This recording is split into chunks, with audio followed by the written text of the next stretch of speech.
right, welcome back to the Tank Me Later podcast where we talk about basketball. We talk about dynasty, fantasy basketball here. And this is obviously the busiest time of year. We've just had the draft, and now we're going through free agency right now. Plenty of players changing teams or just getting big money to stay where they are, trades happening. More so rumors than just about anything else, but there has been quite a bit of movement so far through the first almost week of free agency. We've just had some moves happen recently, and I am being graced by the presence of Fantasy Basketball International's own Adam King. Adam, how are you doing? I'll say today for you. Today for me, very late for you. Look, I'm good. It's school holidays over here, so working from home a little bit more, which is nice. Gives me a bit of flexibility to do more shows and have a look at my threads.net feed. Yeah, seeing if that's going to actually be a thing. We were just talking about that before, or if it's just Twitter competition to make Elon take things serious, or if nobody's going to care about threads in a week, maybe less. We'll see. I don't know. Could be a thing, but we talk about the time difference. I don't think it would be a fantasy basketball podcast between, I guess, somebody in Australia and somebody in America without at least addressing that we're on completely different times right now. But it's fun. Yeah. Look, we make it work. It's unusual to do a podcast for me with anyone not in America, so it's I'm used to having to juggle times a bit. Yeah. Well, we'll go ahead and dive into the recent moves because we're recording this on Wednesday today. Yes, today is Wednesday. And we just had Grant Williams finally end up in Dallas after weeks of rumors that he was going to sign there, but it's a sign and trade instead of him being a restricted free agent and then having to sign an offer sheet. So it's Grant Williams to Dallas, Reggie Bullock, and an unprotected pick swap from Dallas in 2030 to San Antonio, and then multiple second-round picks to Boston. Basically, the only real fantasy impact here is Grant Williams going to Dallas, and Dallas having to give up probably less than I'd imagine Grant Williams really costs, and Boston getting back less than they probably should have in just a straight-up trade for a player of his caliber. But if he was going to leave anyway, I guess they'll just kind of get back what they can. He's a guy that I really like as a talent.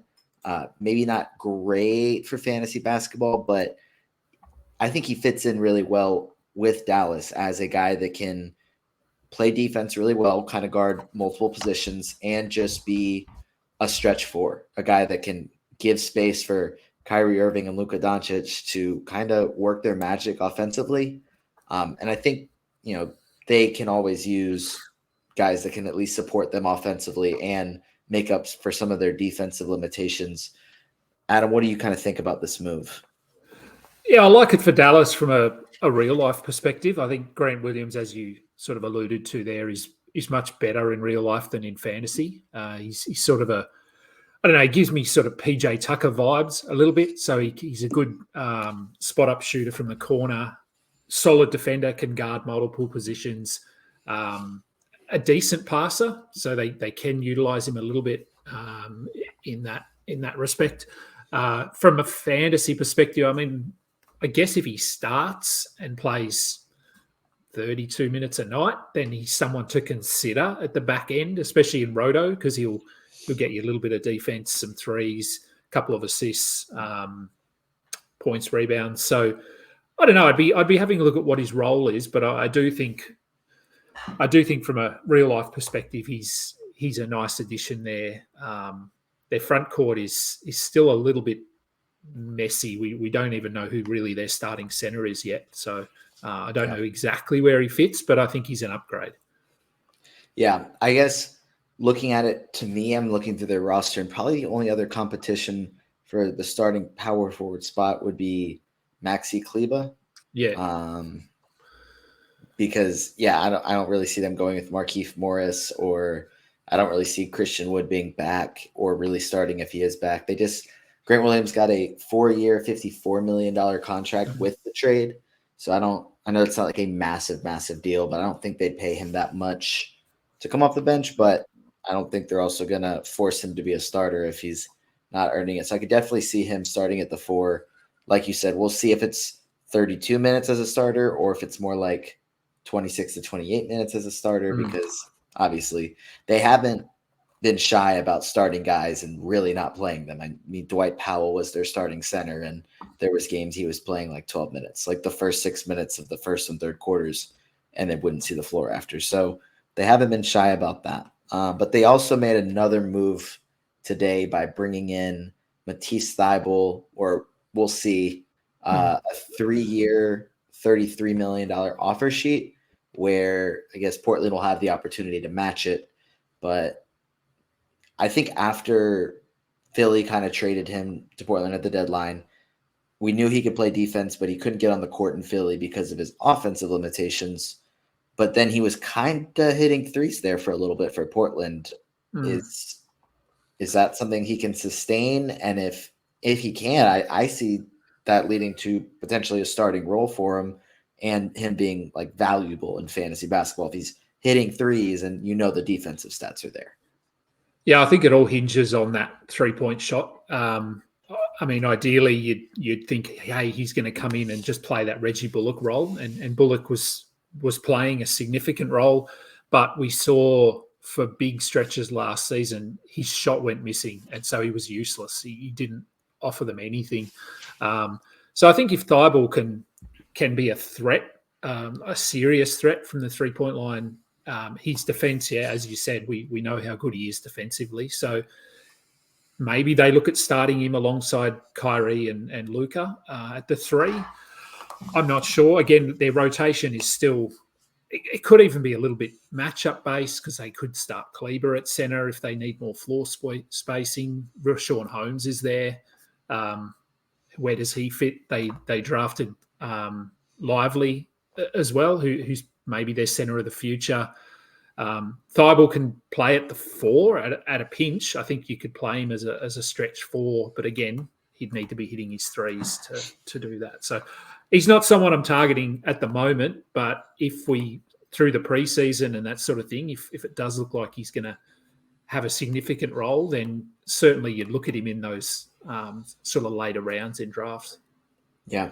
And I'm just now thinking about this. I'm kind of seeing the makings of Dallas actually putting together a solid team around Luka and Kyrie. So a lot of work to be done.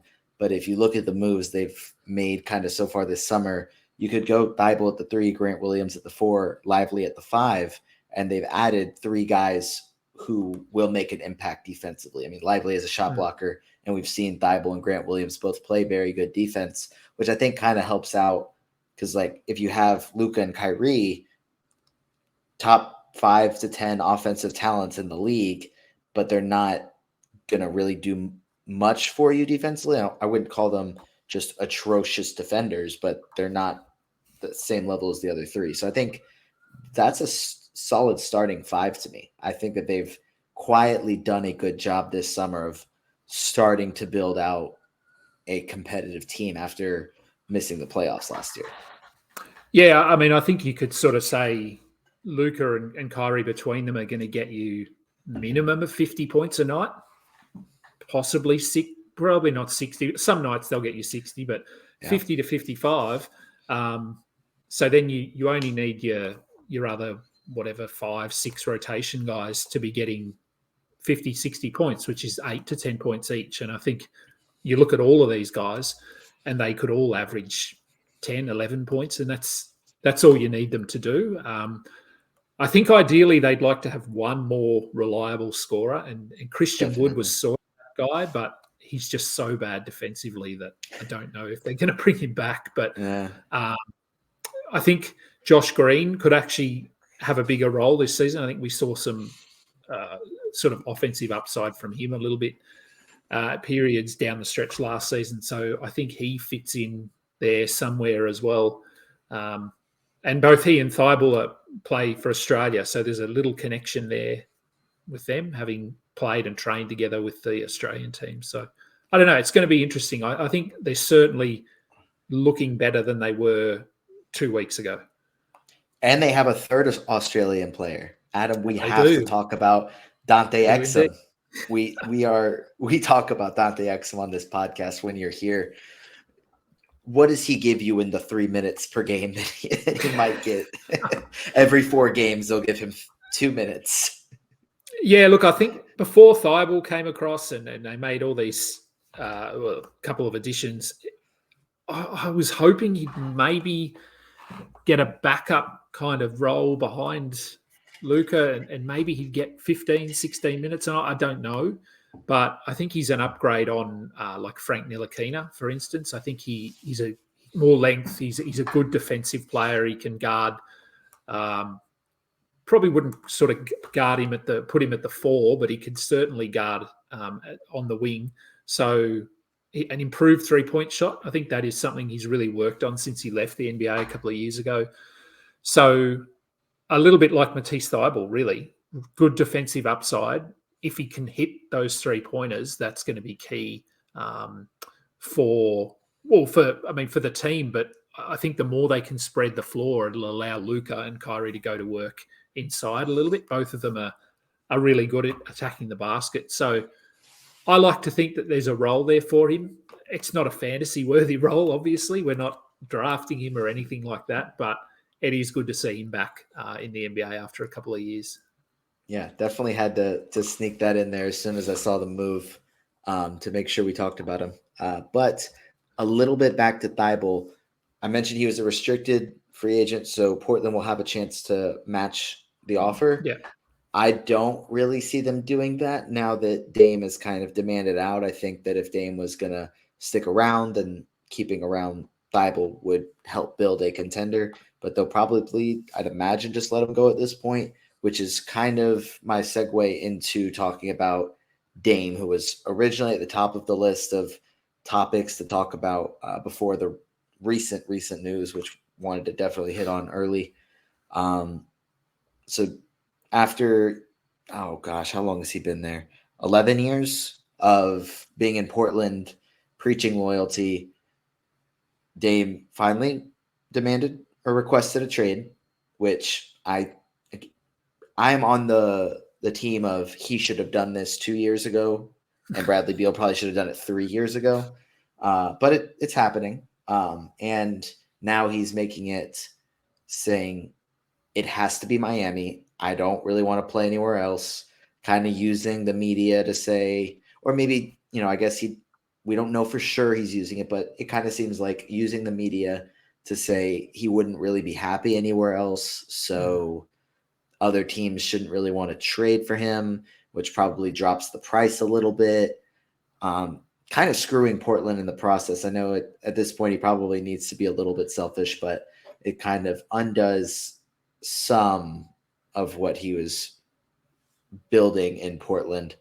What are kind of, I guess, your thoughts on the general situation? And then we can kind of get into what that looks like for fantasy in both Miami and Portland. Yeah, much like you, I think this probably should have happened a couple of years ago. Portland have sort of just been lingering in that sort of 10th spot, like 6 to 12, that range feels like forever. Yeah, so I mean, finally he's leaving. I've got no issue with the whole loyalty thing. I mean, he's stuck with them despite very little incentive in terms of winning. So fine for him to go. Yeah, look, I mean, the whole requesting a trade to go to Miami is he doesn't have that clause that Bradley Beal had, where he formally sort of select his landing spot, but the way it's being worded in the media and phrased, as you said, other teams would have to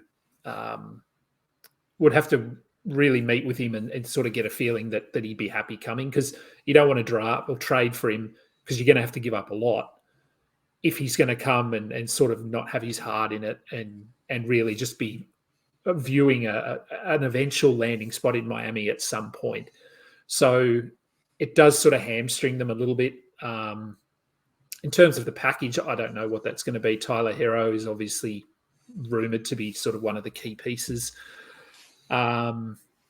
So I don't know what it'll be, but yeah, look, I think it's a good move for both. I think Portland need to start going in another direction. So I'm happy it's finally happening.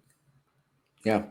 And so then that'll probably, I'd imagine it's some sort of package around Tyler Hero, maybe like Duncan Robinson or Kyle Lowry as contract filler to try and work that out, picks, and then a third team to move assets around as well. Probably not exactly certain, but I would guess Dame is in Miami as the starting point guard alongside Jimmy Butler and Bam, probably Caleb Martin, and we don't really know who that fourth starter would be if Tyler Hero's gone because Max Strus and Gabe Vincent are also gone.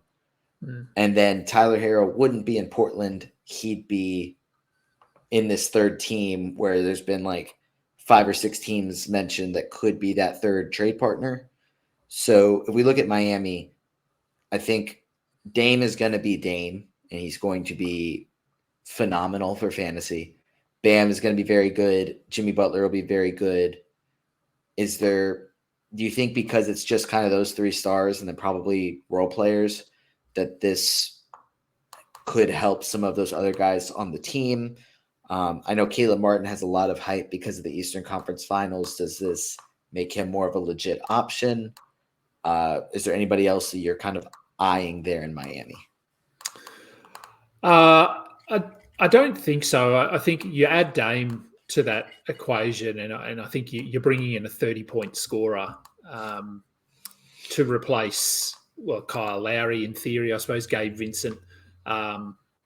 I mean, Tyler Hero, you're obviously losing his points production, which was, I don't know what he averaged, low 20s, I would assume, something like that. So, look, I mean, I think Caleb Martin, if he starts, is someone to consider, but I know he was really good in the Eastern Conference Finals, but I don't know, that's a very small sample size, and we've seen him for multiple years where he'll have 2 weeks where he's just red hot and everyone goes and grabs him off the waiver, and then he has 2 games where he scores 4 points and he's back on the waiver wire. So it doesn't sort of make me want to run and grab him and make him a priority in my drafts. But I think with the players that will be leaving and freeing up some minutes, his role will be a little bit more secure this season. But to me, I think they're the only 3 guys that I'd be considering must roster players.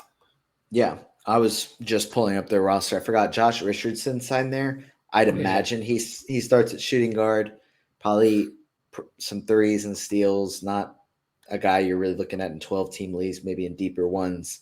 And then you have a couple of the young guys there like Nikola Jovic, Jamie Jaquez, and Omer Yurtseven, maybe, Orlando Robinson, guys that aren't proven whatsoever and like have upside, but you're not really targeting them for next season. But in Dynasty, a few guys to stash because Dame is older, Jimmy Butler is older. Eventually, they're going to see minutes. Yeah, that's probably. And I think Miami signed someone, didn't they, as a backup center? I'm sure they've let Yurtseven go, or they're going to let him go, and they signed someone. They re-signed Cody Zeller, if I'm not mistaken. Oh, Thomas Bryant. Thomas Bryant, that's right. Yeah. So, I mean, he's a solid backup. If Bam goes down with an injury, Bryant would be worth a look. We saw what he did last year in a couple of games when Anthony Davis was out. For about 2 weeks, he was like a top 80 player. So if he's getting 30, 32 minutes, we know what he can do. So someone to keep an eye on. Yeah. And then if we look at the Portland side of things, basically taking Dame out, I would almost guarantee that Nurkic is traded. So that leaves Scoot, Anthony Simons, Shaden Sharp, probably Jeremy Grant until he's eligible to be traded. And then they're probably going to trade him rather quickly. I'd be very surprised if by the trade deadline, or if he makes it past the next trade deadline and is still in Portland. But that obviously leaves a lot of minutes. Who are some of your favorite guys for next season to look at, with assuming that Dame is gone and they're not bringing back a package that is multiple starting level players? that they're getting a ton of picks and then have plenty of minutes to allocate. Yeah, I think it's the three guys you mentioned there, Shaden Sharp, Scoot, and Anthony Simons. They'd be the three that would be the obvious ones. Nurkic, I'm not sure what happens with him. It would make sense to try and move him because he doesn't fit this new timeline at all. And look, honestly, he wasn't great last season anyway. So I think you could probably get something for him. Who then starts at center? I don't know because what's his name? He's gone. Drew Eubanks is gone. So who is the backup center now? I don't know if you've got the roster there. Trendon Watford's gone as well. So he's gone as well. Yep. Which was a bit surprising. I thought he flashed some upside last season, so I was surprised they let him go. So I think if Nurkic does go, there's whoever plays their starting center role is going to be someone to consider. But it's mainly going to be those three, obviously, guards. I'm assuming they'll all start alongside each other. Probably, I don't know, Scoot's sort of a point guard, so you'd probably look at him with Sharp at the three. I'm not sure. I don't know how they'll do it, but they're not going to care. That'd be my guess. Yeah, and they're not going to care. They're not playing to win. They're playing for draft picks, lottery balls, that sort of thing. So all three of those guys will be really good. At least from a pure production standpoint, their efficiency might be an issue some nights because Portland is just going to let them shoot. So it's going to be, I don't think they've finished yet, Portland. Obviously, that once Dame is sort of that the piece that needs to fall before they can go, okay, now we need to fill this roster spot and this roster spot. So sort of hard to know until we know where Dame is going and what they're getting back. But I think those three guys will be really good. Yeah, I was looking at the roster and I'm like, until Jeremy Grant gets traded, he's going to be great. But other than that, in those three that we talked about, there's not much to look at and say, oh, that guy's definitely going to be really good. Like, there will be minutes. So somebody's going to have to do it. But I'm not getting super excited about pretty much anybody else in that roster. But we'll see. I mean, somebody's going to have to do it.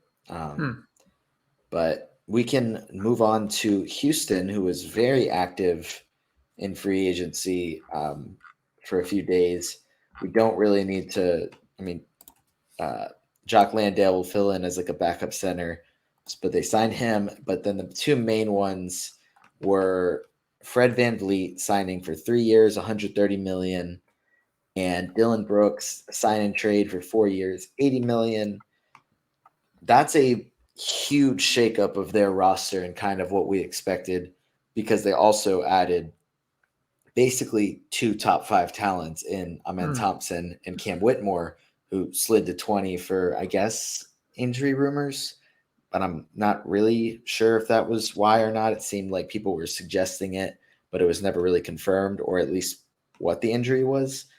How do you kind of see some of the minutes shaking out? Because I would assume that they're not going to give these guys huge contracts for them to not start. And then you have Jalen Green, Jabari Smith, Alperen Şengün. That's probably the starting 5 in my eyes. What do you think? I think so. I mean, Van Fleet obviously is a starter. I think Jabari Smith is definitely a starter.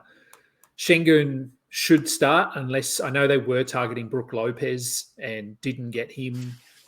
So whether they don't view Şengün as sort of that piece right now, I still think long term they do. But so I'm hoping they don't go after another center and that Şengün can start. And then, look, as you said, I think Dylan Brooks, with the money they paid him, he'll be starting. Whether you agree with it or not, that he'll be there. And then it's probably Jalen Green, as you said. I think he starts at the 2. Kevin Porter is probably the name there that obviously everyone's a bit worried about. I don't know how he fits now because Amen Thompson, as you said, is there. And given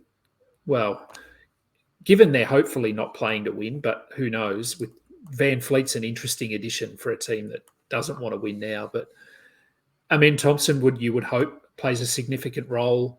Yeah, and Tari Eason's still there. Where does he fit? Does he just back up Jabari at the 4? I'm not sure. He's a little bit undersized, but he's a good defender. So I think there's still maybe a couple of moves to be made there in Houston. Does Kevin Porter, is he even there in 2 weeks? I don't know. So I think the only guys you could probably trust, I think Van Fleet will be fine. Jabari, from a playing perspective, will be fine. Dylan Brooks, I'm not drafting him. I don't know whether you're drafting him, but we've seen him start and do nothing. So unless Ime Udoka can get into his head and get him to be a bit more selective with his shots, I think he has some upside to be a 12-team guy, but he'd need to be shooting a lot less ill-advised shots. So I don't know. We'll see what happens. No, the only analyst that I've heard of that will be drafting Dylan Brooks is Josh Lloyd. He's a huge Dylan Brooks fan, so I know for a fact he'll be drafting him. But we know that Brooks will start, is an incredible defender. But when you talk about the ill-advised shots and the low shooting percentage, it's, I think there's so much talent now in this Houston team. Like they're going to have 4 lottery talents coming off the bench, or maybe you wouldn't call Kevin Porter Jr. a lottery talent, but a very good, a starting caliber player, at least a very, very good 6th man. But you have Fred VanVleet, who I think shot like 39% from the floor last year, something like really low because he's a smaller guard shooting a lot of threes. Dylan Brooks obviously shoots a low percentage. Jalen Green had his issues with shooting percentage as well. They have so many guys that are just shot chuckers. So it's like they have all this talent. They have some very, very good defenders, some young, exciting players.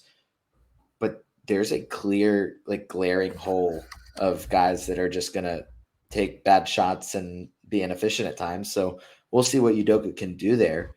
But I think it's almost like I was kind of mad. Like I like the moves they made, but I'm like, I want to see Amen Thompson start. I wanted to see Tari Eason start at the 3 and Cam Whitmore still play a lot off the bench. But now it's like if you're paying Dylan Brooks that much, you're probably giving him somewhere between 28 to 32 minutes, depending on how competitive they're actually trying to be next season. But I don't think you give Fred VanVleet a 3-year mega deal if you're not at least trying to be better, because they've been in the lottery for 3 straight seasons, like early lottery for 3 straight seasons. So basically since Harden left, I guess, but they have the talent there. They just have to kind of make it all work now. But I think a lot of the guys that we loved and really wanted to see are going to be limited because of the moves. So bad for fantasy, but good for the Rockets is kind of what I'm coming away with here. Yeah, and I think I was just quickly looking up. I think if you're going to draft any of those guys, you need to be either punting field goal percentage or have some very strong field goal guys, because Brooks, Van Fleet, Jabari Smith, and Jalen Green were all 41% or less. So oh my goodness, that doesn't bode well for I mean, and even Şengün, I don't think he's wildly efficient when you look at centers. He might be like low for 55, 55, which is decent, but yeah, it's he doesn't shoot a lot. He's not a high volume scorer, so it could be interesting. There could be some really bad shots being taken in Houston. And then Kevin Porter Jr. will come off the bench and make sure he gets his fix in as well. Yeah. So it'll be a fun time, fun team to keep an eye on in League Pass. But we can move to LA. They made some moves. The Lakers, I mean, I don't know how many moves the Clippers have even made other than re-signing Russell Westbrook, but Clippers got Kenyon Martin. That's right. They did. That's a good point. I forgot about that one. But the Lakers have been more active, I'd say. They re-signed Austin Reeves, 4 years, $56 million. I think I was expecting more money because there was reports that they'd match up to $100 million. But I think I was reading that the way that teams weren't allowed to match offers until days after or something, that basically the timeline wouldn't work out, that if a team offered Austin Reeves like 4 years, $100 million, the Lakers may not have been able to match it quite yet. So it was like something weird with the timing that prevented him from getting more money. And then they re-signed D'Angelo Russell, which very surprising to me that they brought him back. 2 years, $37 million. I guess once I saw the contract, it made a little bit more sense. And then Gabe Vincent, I believe that was a 3-year, $33 million deal as well. It's actually the same as Thibault. So I was really excited about Jalen Hood-Schifino after the draft because I thought there was a chance that every point guard/guard could leave. And then they replaced Schroeder with Vincent, re-signed D'Lo, re-signed Reeves. So I'm a little less excited about him next season. But you have your starting point guard in D'Lo, probably. Your starting shooting guard in Reeves, and then Gabe Vincent as your sixth man, or at least your backup point guard. I like the moves that they made, especially because, like, bringing D'Angelo Russell back at the price that they are bringing him back is a good move to me. I think, I don't remember exactly how much he made last season, but it was in the 30s, and then he just disappeared at times in the playoffs, and it cost them. So having Vincent as kind of insurance at point guard, I think is a really good addition as well. And then obviously Reeves got paid for what he did in the playoffs and throughout the first 2 seasons. What are kind of your thoughts on some of the moves the Lakers have been making?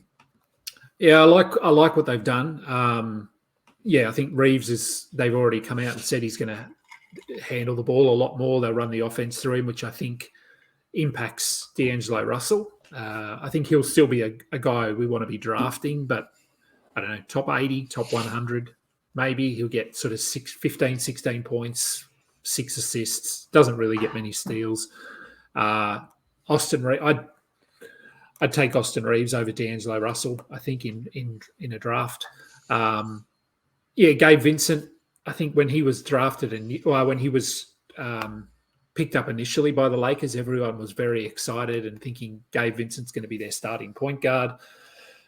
But as you said, they got Russell on a really nice contract. So I don't think Vincent is a guy that I'd be drafting. I'm sure he'll be picked up. And look, there could be a point during the season when they just go, Gabe Vincent, you're starting, D'Angelo Russell back to the bench.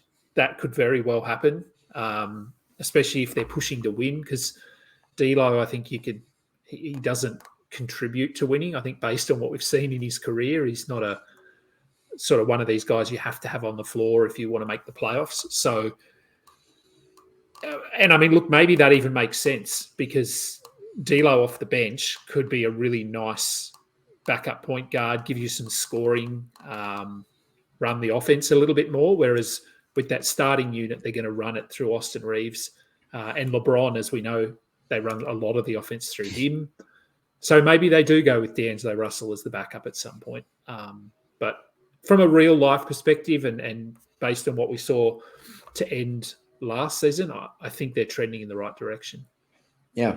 And I think, Vincent could he adds more defensively than D'Angelo Russell does. So I think that could be a nice perk for them as well. But I think also, D'Lo his fantasy value would be hurt by either coming off the bench or even if he starts next season, he probably won't produce the same level. I don't think he'll be as bad in the regular season as he was at times in the playoffs, but also having Austin Reeves handle the ball a little bit more, allowing D'Lo to spot up could help him just be a better player for them, even if it affects his fantasy value in a negative way because he's getting less assists or the less volume of shots. So we'll see. I think the Lakers are making good moves and they have, they should be better next season than they were, at least for the first half of this past season. Yeah, I think so too. And then, so we'll move to a move I really, really liked, actually. I believe this was a sign-in trade, Max Strus to the Cavs, and then he got I think it was a 4-year, $64 million deal. Something like that, yeah. Or 3 years, 63, something around where it's around $60 million. I think that it won't be a shoe-in for him to be that fifth starter, but I think he fits in as the fifth starter that they needed last season. They have 2 guys that are top tier playmakers and scorers.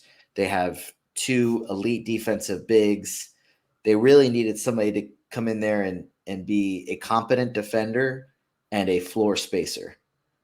And they just could not find that with their 6 options last season. And I think Strus can come in and be a good defender and a volume shooter that if they just want to run him through screens at times or just have him space the floor, I think he fits what they need really well. Obviously, he's not going to be great for fantasy basketball. Like, and you're playing like a 30-team league and you are built on threes. Like, yes, he will help you, but he's not going to be doing much in 12-team leagues probably, especially now. I think in Miami he was going to he won't be as big of a part of the offense in Cleveland as he was in Miami because they're going to have Garland and Mitchell with the ball in their hands all the time, whereas Miami played more of a team style that allowed Strus to get plenty of shots, whereas this will just kind of be some threes, like not nearly as many, but I think he fits them really well from a basketball perspective. Yeah, I agree. I think he fills that gap. They never really found that 5th starter last season. They tried a few different options. Karis LeVert isn't it. So I think not having him in the starting lineup, Isaac Okoro was there for a bit and good defender, but does nothing else. So I think Strus could start and look, the amount of money they're paying him, you want to get value for money. So you need him on the floor. And yeah, but as you said, I think from a fantasy perspective, I wouldn't be drafting him. He feels like a guy that you'll stream in at the end of a week if you need threes, because he could very well average 3-3-pointers a game, 3.5, but won't really do much else in fantasy. So yeah, I like it from a real life perspective, and I think the Cavs. I think the Cavs are going to try and involve Evan Mobley a little bit more this season. I think we were hoping for him last season to take a bit of a step offensively. It didn't really come, but I think this season maybe he'll be ready. I think third year in the league. He doesn't have a reliable 3-point shot yet, but he can shoot the 3. So I think they will try to utilize him a bit more, which impacts, obviously, Strus's ability to get his hands on the ball outside of just spotting up and hitting threes. Yeah, I think that if Mobley isn't able to take kind of at least a step offensively this season, he'll start actually receiving some criticism. It seems like through his first 2 seasons, he hasn't really been criticized at all. Whereas other guys from his draft class have and other young guys have. But he's kind of been safe from all that. But I think that if he isn't really able to do much in year 3, that might actually start to happen for him. So I have high expectations for him. I'm very high on him. But I think by year 3, we probably need to start seeing at least a little bit more offensively. It won't be the same volume because of the guys there. But hopefully we can at least take some steps forward. So then the next move to talk about Brook Lopez, I don't think this is a ton to necessarily dive into, but signed a 2-year, $48 million. I guess he re-signed with Milwaukee. There was reports that Houston was going to be very aggressive to try and get him. But he's going to stick around in Milwaukee, try and win, at least get past the first round next season. But he was incredible for fantasy last year as a 3-point shooter and as a shot blocker. I don't remember exactly where he finished, but it was way, way earlier than where he was drafted. I doubt he'll be drafted 23rd. 23rd. Yeah, nobody's taking him in the second round next year. I promise you that. But or in a 30-team league, somebody's taking him with their first pick. Oh God, no. I don't think so. But yeah, he's got probably a couple of years left of production. I don't know how many more, but he should start at center. I think the only thing that this really impacts is that Bobby Portis is going to keep being a 6th man instead of, he had an opportunity to move into the starting lineup potentially, but he's still going to be a very good 6th man that becomes a super streamer if Giannis or Brook Lopez is out. I mean, that's probably the only fantasy impact that I can think of. Yeah, I think so. I think it doesn't. Lopez is Lopez. He's going to do what he does. It really just means Bobby Portis isn't someone we want to draft. Yeah. And yeah, you're right. We're not taking Lopez inside the top 30. Cheap plug for our ADP data. I can actually look at where he's been taken in very early drafts. So his ADP currently is 56. Okay, I can get behind that. Yeah, I think that feels okay. I think at that point in the draft, I'd go with someone else just because he's not exciting. I just want someone fun on my team, and he just feels very boring. So I'd probably go for if I'm just looking at the ADP data, like he's going 1 pick before Zion, 2 picks before Jordan Poole, 4 picks before Jalen Williams, 5 picks before Scotty Barnes, Paolo Banchero, Oh my gosh, Tyrese Maxey. I'd have all of those guys over him. Just absolutely. Yeah. Oh my goodness. Yeah. I don't know where Brook Lopez is going to fall in a draft that I'm in, because 56 now seems very, very, very high and very early after hearing those names. Yeah. I mean, I guess if it's a little bit more, he's one of those guys, it's very dependent on what stats you need. If you sort of get to the 5th round and you've got no blocks, you take him and then you're almost set in blocks. So he's one of those guys that can really swing a category.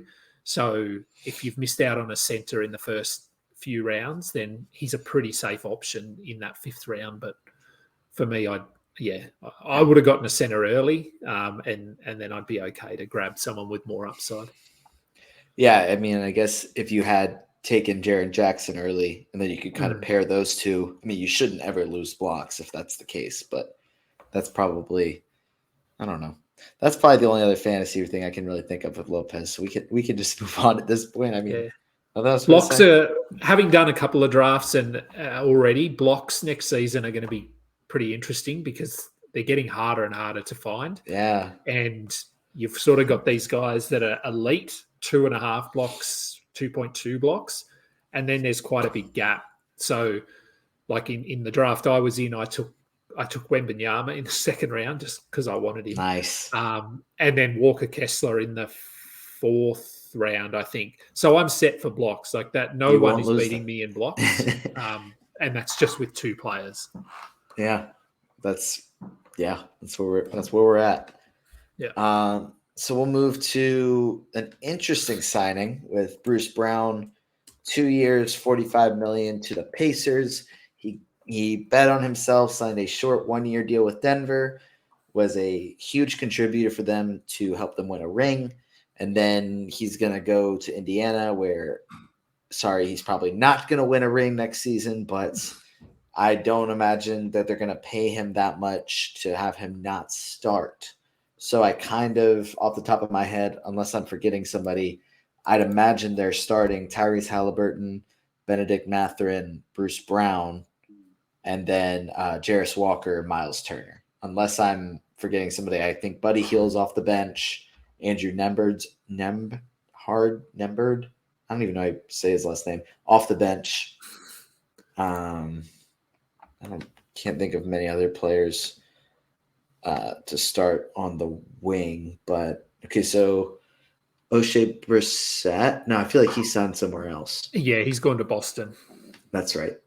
Yeah, I think it'll be Hield or Mathurin. I think will be that 3rd starter. And I don't know. You could make a case for both of those guys to start. I think, but yeah, I do think Bruce Brown starts as well. You're not paying him that much to not start. And he was about, where are we? So he was 122nd. Last year in 28.5 minutes a game. So I think we could fairly safely assume that his minutes are going to go up. He'll be 31, 32 minutes maybe. So I think drafting him sort of inside that top 120, he doesn't have the upside to sort of be a top 50 guy or anything like that, but I think he's a fairly safe top 100 player if he's playing 30 minutes a night. Yeah, he does He contributes a little bit everywhere. I think he's a Mm. good hustle player. So I think he's a good rebounder for his size, especially, and get you a steal, but not a ton of huge upside. I think I like him there more as a basketball fit, which I feel like has been kind of a Mm. theme throughout us talking about some of these free agents. It's not really great for fantasy, but I think he fits in well with Indiana as they're trying to get back to being a competitive team. I don't think that they have all the pieces there yet, but I think he helps. He just won a ring. He can help with their culture and things like that. So I see that as his biggest impact, though he probably, I mean, you said top 120. I think that's fair. I mean, he could potentially finish inside the top 100, and I think that's probably his peak.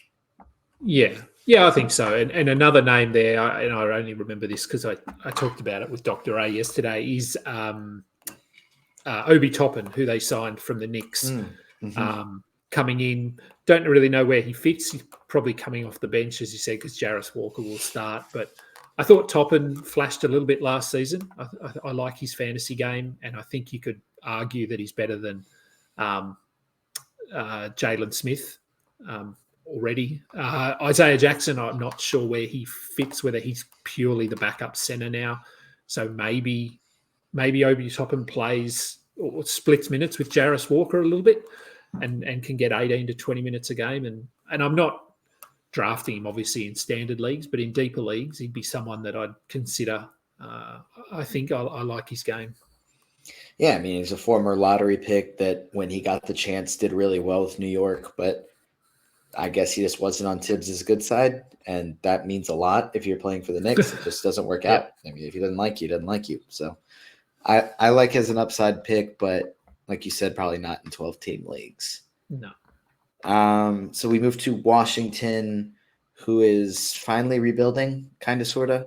Traded Kristaps for nothing and Bradley Beal for nothing, and then traded Chris Paul for more than either of them and got Jordan Poole back, which just a strange sequence of moves. But they also re-signed Kyle Kuzma, which was very, very surprising to me. I thought he was like a lock to be gone, but I guess if he's already won a ring in his career, he might as well get paid. And they probably offered him more money than anybody else. And now he's going to go there, sign for big money, and just have a competition with Jordan Poole for who can take the worst shot and just have fun for this season. And then probably I doubt he finishes out this contract with Washington. Probably gets traded at some point, but he's not a great fantasy player because he doesn't really add any defensive stats. He shoots like a pretty low percentage for a 6'10" guy, but he's going to have the ultimate green light in Washington next season. I don't have his best fantasy finish. Oh, actually, I actually do. He was a top 100 guy, not this past season, but the season before in Washington. But he was 143 last year.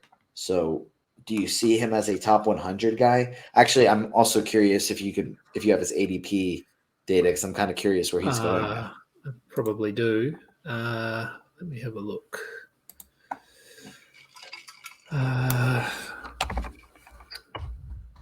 So his ADP currently is 99. So I think that's fair. Around 100, which I think is fair. I think, as you said, he was 40-ish last season. Doesn't really give you defense. I think if you're drafting him, you know what you're getting with him. So, and if you can get a guy that's going to average upwards of 20 points, 22 points a game at pick 90, pick 100, you take it. That's the reason Harrison Barnes keeps getting drafted. It's just because he can score points. He does absolutely nothing else, and hopefully won't be drafted this season. But Kuzma's like a younger version of Harrison Barnes. So I think he gets drafted. I think he averages 23, 24 points a game. I think Washington, just on the whole, are going to be a fun fantasy team because there's going to be value to be found. We don't know the exact rotation. Daniel Gafford is probably going to be taken sort of pick 80, pick 90, just because of his blocks upside. Tyus Jones is starting. his ADP is around 80, I think, from memory. So, yeah, I think Kuzma's someone you draft knowing that you're not really going to get any defense, but he'll hit some threes. He'll get a couple of assists, points, which can be valuable at the back end of drafts. Yeah, some rebounds. His free throw percentage is not very good in like relative to how many threes he hits. Like he hit 2.5 threes a game last season and shot 73% from the free throw line, which was better than his past 2 seasons. Because his last season with the Lakers, he shot 69.1% from the free throw line, which is just not good for a volume shooter like him. Like it's surprisingly low. Yeah, it is. That's. I feel like he should be a better free throw shooter, and maybe this season right. He can get that up to sort of 75, 76. I feel like he should be 80, but whether that there's a lot of players like that. I mean, yeah. How Luka Doncic doesn't hit 80% of his free throws, I have no idea. Just mind-boggling because it looks pretty. He hits the step backs look easy. The free throws is what gets him. It's just it's strange. I always wonder with free throws because it's one of the only aspects of the game that has very few variables. So it doesn't matter what court you're on. It doesn't matter who you're playing. Nothing matters. If you practice your free throws, you should get better. And like even I could say I haven't played because of my knee for 18 months, but I could guarantee that I could go and hit 75% of my free throws if I shot 20 free throws because I've just been playing for so long and it's such a sort of a muscle memory thing. So with guys like Luka that they should be practicing their free throws, why aren't they getting better? I just don't know. Yeah, it's strange. It's I don't know if you listen to JJ Redick's podcast, but when Luka was on that, he was saying the first time he shot a step back 3 in a game, he had never practiced it before. And that to me, it's like, oh, okay, yeah, there's no way he practices free throws. Yeah.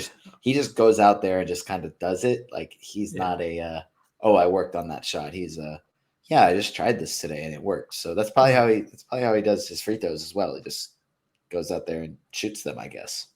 It probably is. I don't know why the coaching staff wouldn't be into him. And like if you're shooting 2 free throws a game, fair enough, who cares? But he's a high volume guy from the free throw line.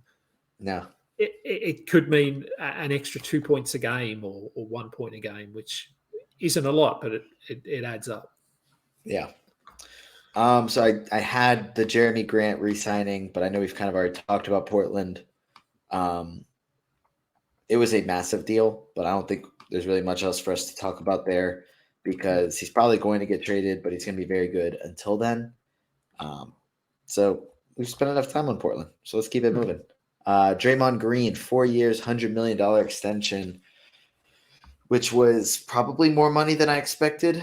But I think the main fantasy impact here is I think Draymond's kind of past the point of his career where he's a coveted fantasy target.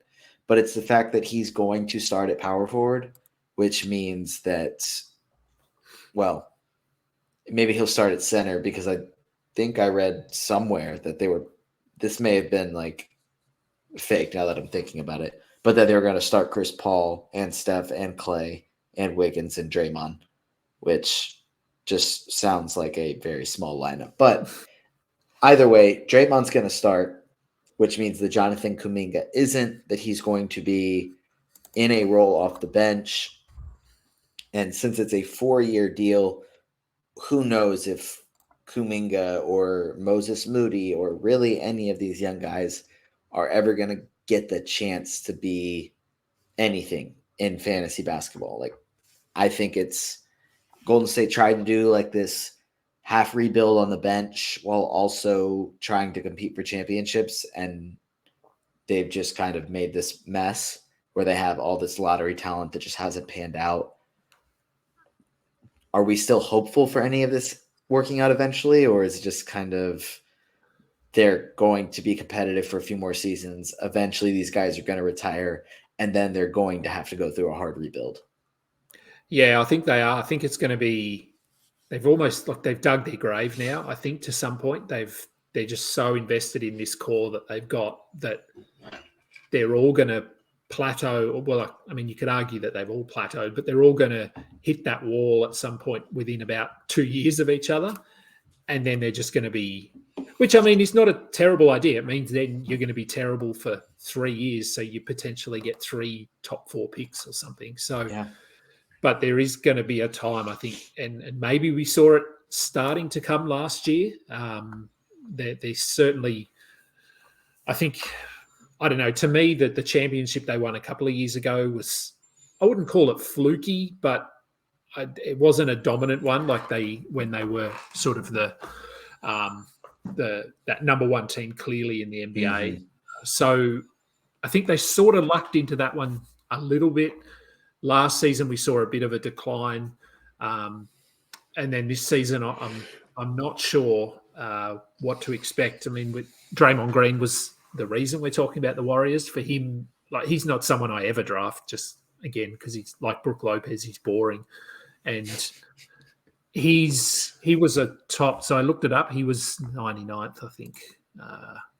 99th last season. I don't see how he can be better this season. He's Chris Paul's there, so that's whether he starts or not. Chris Paul is going to be handling the ball whenever he's on the court. So that could impact Draymond's assist numbers a little bit. He's a bit older. His ADP currently is 80, and there's no way I'm taking him at 80. It'd have to be after pick 100 because there's a chance he only plays 60 games as well. They're going to try and manage guys a little bit.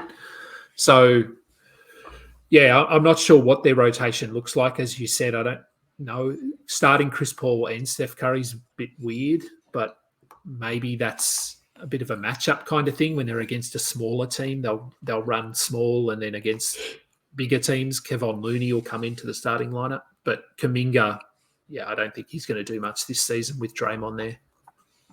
Yeah, it sounds weird to say starting Chris Paul and Steph Curry in the backcourt, but I think also it sounds weird to say having Chris Paul as your sixth man. Like, he's just, Yeah, I know he's not the same player he was, but he's just a guy that it just sounds weird to have come off your bench. Like, I don't care how old LeBron is, he's never going to come off the bench. Like, that just sounds weird to say. And I get, Chris Paul's, I think, like a year younger than LeBron, so he's like 38, but yeah. it just sounds weird to say. So, I mean, they have time to figure it out, but like you said, if you're going up against Joel Embiid, Draymond Green is a very good defender, but you're just not going to only have Draymond out there trying to stop Embiid and just hoping he doesn't get in foul trouble. So I don't think you can really start Chris Paul, or at least not Kevon Looney in that situation. So Yeah. that's kind of the, like you said, they've kind of said, we're going to try and win with this core. So yeah, kind of sucks because I feel like there was some talented players. Like I said, Moses Moody, Jonathan Kuminga, they got Patrick Baldwin Jr. very, very late. So I think it's kind of just the upsides there, but they're not really banking on it. They had to trade away James Wiseman because, one, he couldn't stay healthy, and two, they couldn't really even give him minutes. And now they've traded Jordan Poole and given up picks to get Chris Paul as well. So it's just weird. So it kind of sucks for those guys. But heck, they've got their core, and they're going to ride it out till the bitter end. So I think That's right. Yeah. The last year of that contract is going to look horrible. It is, yeah. Ryan Rollins is another guy they were reasonably high on, I thought, and didn't play last year much because of a foot injury. He's now in Washington. I'm pretty sure he went as part of that whole trade. Someone I've got in Dynasty, and I'm hoping now that he's in Washington, he actually gets a bit of a role there. So we'll see. Yeah, we will. And the only other move that I have left on my list is Miles Bridges signing, I think it was just a 1 year, $7.9 million. I want to say it was a qualifying offer. I don't want to say it was just a contract, but regardless of the wording behind it, I don't feel like discussing any sort of legal issues or opinions there, but we could talk about the basketball stuff. So he's going to be there, serve a 10-game suspension to start the year, and then he should be good to go the rest of the way. I'd imagine he's starting. He was very good for fantasy, obviously the season before last. And, does taking a year off of basketball impact him a little bit? Maybe. We'll see. But I think that he's got a really good opportunity, especially in Charlotte, to start, play a lot of minutes, and eventually earn a big contract. So it's kind of a prove it year. I think that they have some talented players there, but maybe my expectations are just very low for them because of how bad this past season was. But I mean, they were a play-in team the 2 years before that with Bridges and LaMelo. They have Rozier, they have Gordon Hayward, they added Brandon Miller, Mark Williams is a player now. Like he's good. So they have players there to be a competitive team, but my expectations for them are very, very low. So this is, to me, Miles Bridges has a 1-year deal. He can prove it and earn the big contract that he was in line to get before this past season. Yeah, I think he certainly, from a basketball perspective, he makes them better because I think he's an upgrade from like a PJ Washington, starting at the 4 there. I think they could be a playing team again and possibly sort of I don't see them being a top 6. They'd need a lot to fall their way. They need LaMelo to be healthy, Hayward to stay healthy, which that's not going to happen. We know that. So I think they're sort of there. They're trending in the right direction. But for Miles Bridges' perspective, he is someone that I remember how good he was 2 years ago because I drafted him everywhere because I had a feeling, and he ended up being I can't remember what his exact rank was, but I know for a significant part of the season, at least early on, he was putting up second round value. So he was sort of someone you were probably going to be drafting inside the top 40 last season. And so now, having had a year off, who knows what he's been doing, how they're going to use him. But if you had to guess what his ADP is, because I've looked it up, what would you think? What would you think his ADP might be? Oh gosh, I was just about to ask you what it was. Shoot, I feel like people may have, like, now that he's signed a deal and will definitely play next season, people would take him earlier than they would have for drafts if they were done 2 weeks ago. I want to say like barely in the top 100. That's my 94. random. Okay. I feel good about my guess. Yeah, it's a very good guess. Yeah, 94. And I think that'll come up. I think as we get closer to draft season, I think he'll probably move inside the top 80. Because even though he's going to miss 10 games, basically every player misses at least 10 games during the season nowadays. So that's not a huge negative in terms of games played because he could very well still play 65, 68 games if he can stay healthy, and that's sort of the average. So, yeah, I think it'll come up a little bit, but it will be interesting to see what happens with PJ Washington and whether he ends up re-signing or going somewhere else. Yeah, and Miles Bridges did play 80 games that last season that he played in. So he hasn't really had major injury issues through his first 4 seasons in the league. So I think it's very reasonable to have him play 65 to 70 games. So very possible there. If you had, I don't know if you can think of any other moves that you'd want to talk about, but that was it that I had from my list. I think that's probably covered most of it. I'll go through quickly and see if there was anything else, but I think I mean, Kenyon Martin, as we sort of did touch on the Clippers very early on, Kenyon Martin, I think, might start in LA, only because his competition is Robert Covington, Nicholas Batum, and Marcus Morris. So that's fair. I think, I mean, I'd go with Kenyon Martin over all 3 of those guys. So I don't think he's someone that you really need to go, okay, I need to draft this guy now because he's still got to play alongside Kawhi and Paul George, although, as we know, they're always injured. So certainly someone to keep an eye on. Maybe you take a flyer on him. But is James Harden coming to the Clippers? We don't know. So wait a little bit and see. But, I think I like his landing spot. Westbrook, we don't really need to talk about Westbrook, I don't think, unless No you need. want to. But I'm good. I know. I mean, he'll be better. I have higher expectations for him than I did heading into last season, but I'm still probably not drafting him. yeah.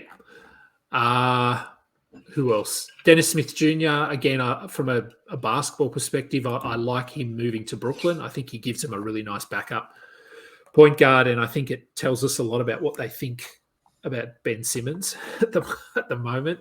I don't know. Have you got any thoughts on Ben Simmons for next season? Oh gosh, Ben Simmons thoughts. The same thing as far as Russ. I feel better about him, and you know what? I hope that he does well. Same thing for Russell Westbrook. I really am hoping that they're able to bounce back. I'll have to see it to believe it at this point. Yeah, I don't even think. Let me go to this trusty ADP data, but I have a feeling. So Simmons ADP is 135.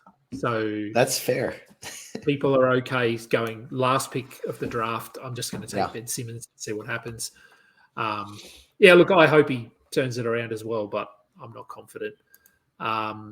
Jackson Hayes with the Lakers, again, not a fantasy guy, but Anthony Davis will be injured at some point. And if Jackson Hayes starts at center, he's someone that will probably be added off waiver wires on and off a lot. If Anthony Davis, if his injury form holds true and he misses games every few weeks, Jackson Hayes is interesting. No one else, I don't think. Monty Morris, God, we don't need to talk about him. Dennis Schroeder in Toronto. Any thoughts there? Now that Fred VanVleet's gone, I think that, he could start at point guard, but he's not really a guy that I'm excited about for fantasy. I think he has one top 100 season in his career, and it was when he was with the Hawks, and I thought he was the future of our franchise. But I think he's a little bit past those days. I think he's, again, just a solid basketball role for them, but not much for fantasy, because the only way he would really be providing a ton of value is if he's getting a lot of assists. But I don't think, new coaching staff, but I think with Scotty Barnes there as a playmaker, and if Siakam sticks around, he's a guy with the ball in his hands, so it's not like Schroeder's going to be force feeding assists around. So I don't really see much fantasy upside. No, I think he's like if you last round and you just need a point guard, Fair. You maybe pick him because he might play 30 minutes, but not a lot there. And Siakam, I don't know. I'm wondering whether Siakam goes to Atlanta and they trade Capella. I don't know. Oh, fingers crossed. Yeah, I'm not sure, and I hope that happens, because then Okongwu will start, and I'd love to see Okongwu starting at center. But yes, we'll see. And I'd Siakam in Atlanta. Gee, that'd be fun. Send DeAndre Hunter with Capella, and then AJ Griffin can start at small forward, and then we're really cooking.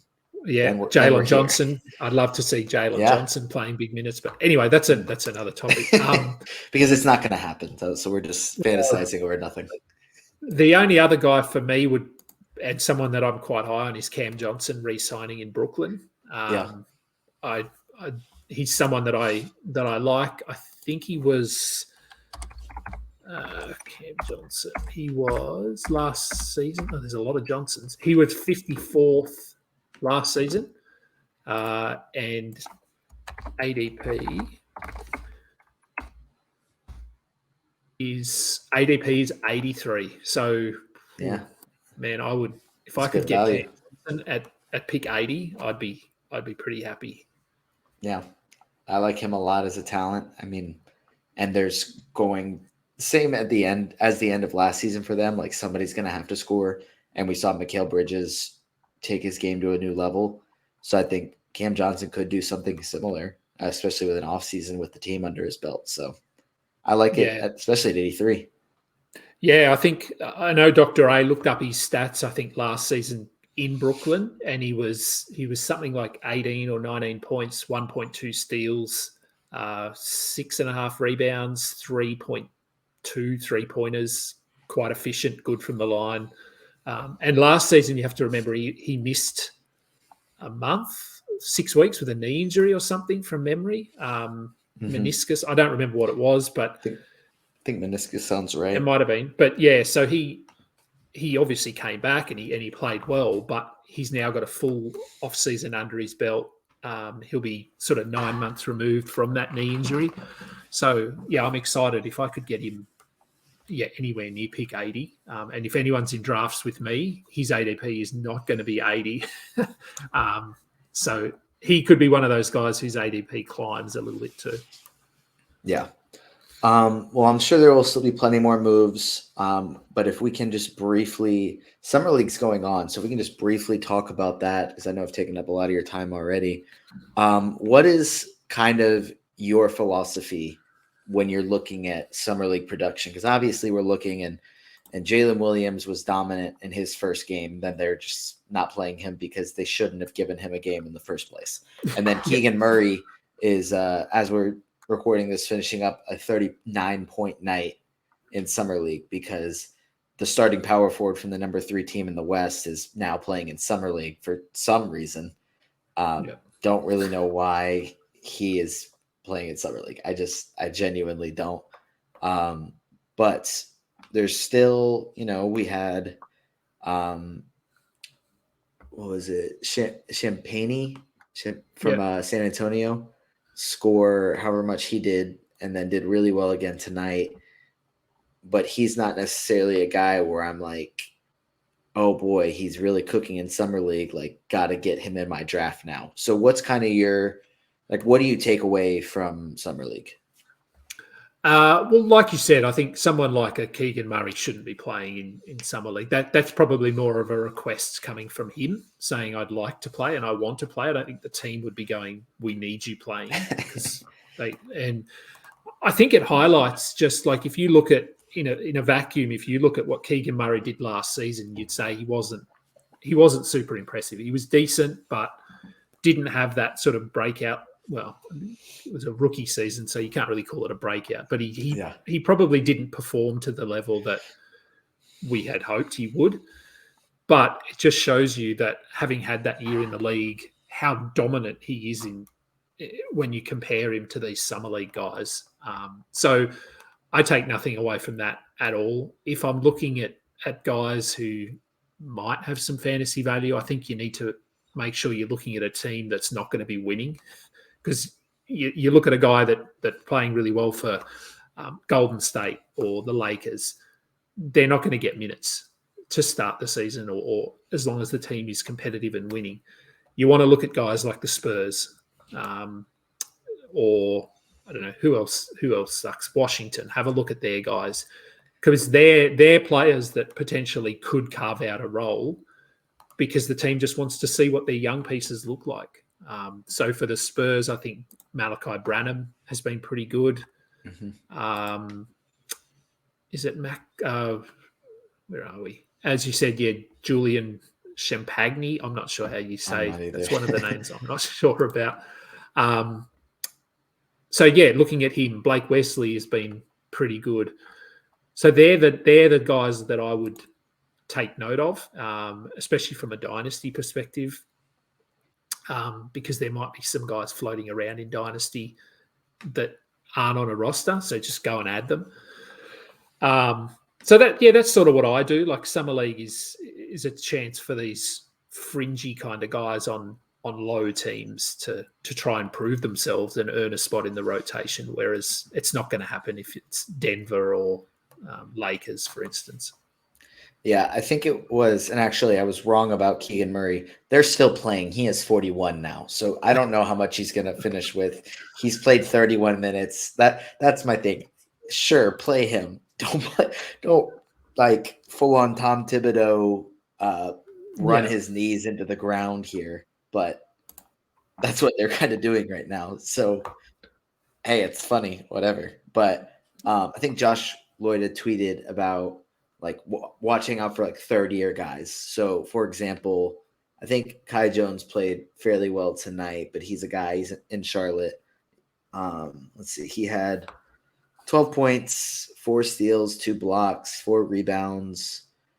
But he's a guy that like really hasn't been very good through his first couple seasons in the league, and now he's still not dominating summer league. So it's kind of like we may have been out on him before, but now it's kind of wrapped up. Like where he's not gonna ever really be a guy to value in fantasy. I think that's kind of probably the only like solid thing you can definitively take from summer league, because it's like so many guys are just awful in summer league and then end up being very good in the NBA as rookies. So like we're looking at Brandon Miller, and he's had some big struggles through his first 2 summer league games, but that might not matter. He might just get into the league and just be significantly better. Like it wouldn't be shocking.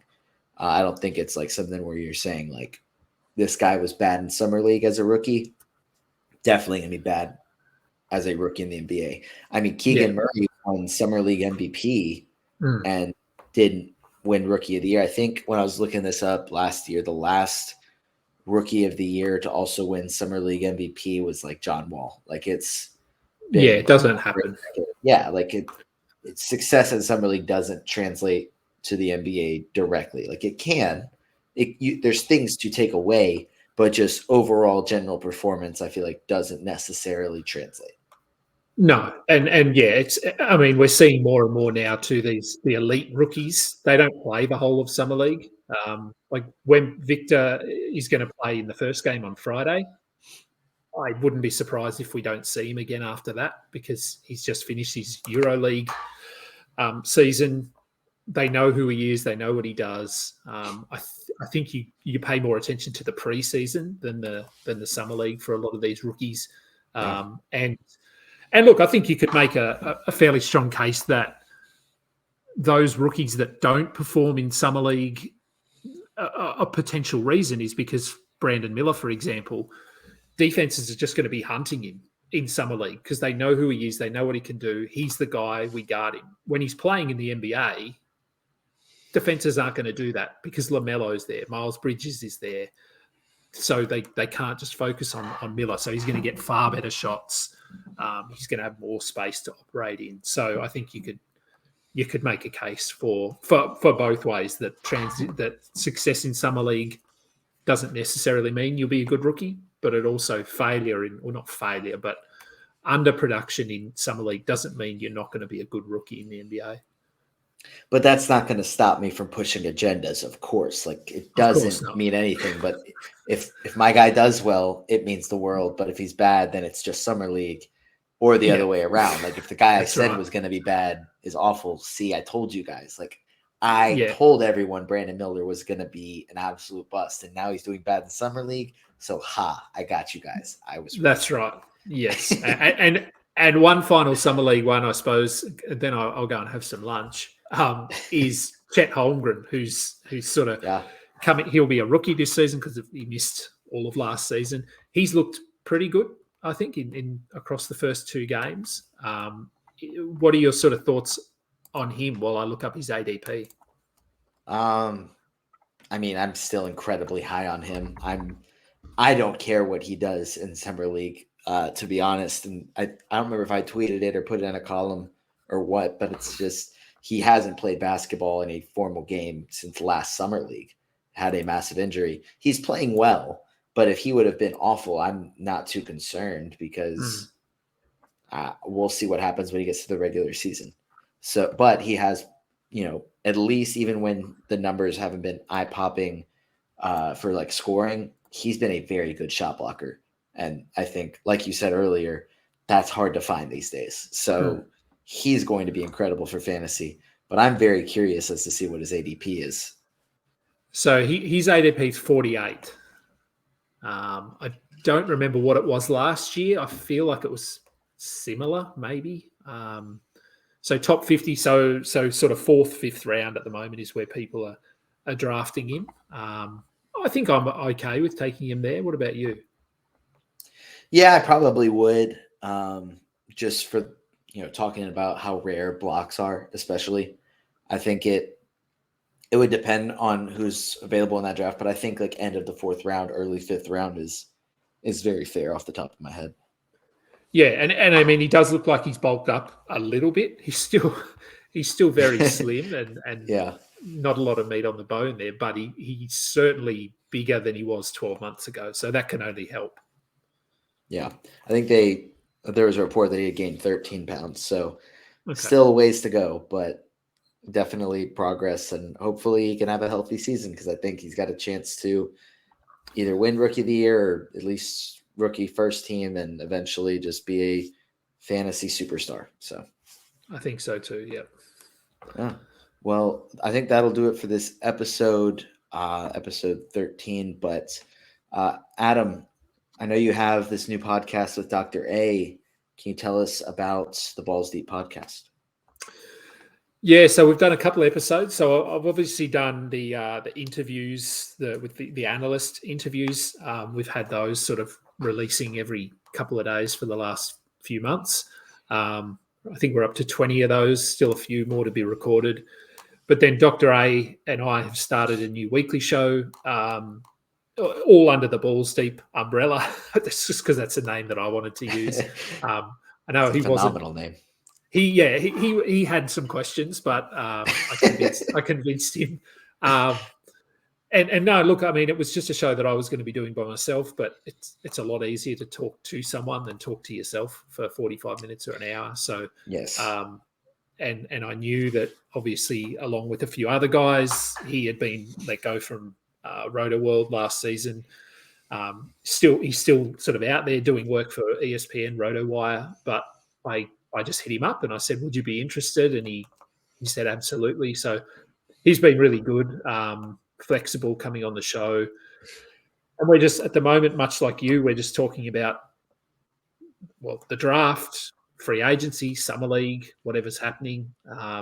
And then hopefully the show will continue into the season and we'll do a weekly show where we talk about what's been happening in the league. But no, look, so far, so good. I'm really enjoying it. And he's borderline nocturnal, so the time works out perfectly with you. Yes, he's over here. We get to know, like, we obviously know what time it is over there, and I know where he is, where he's located, and it'll be like 4 a.m. and he's messaging me, "Why are you up?" And yes, he does have some odd sleep patterns, but look, whatever works. Yeah. That's just what he does. So, yep.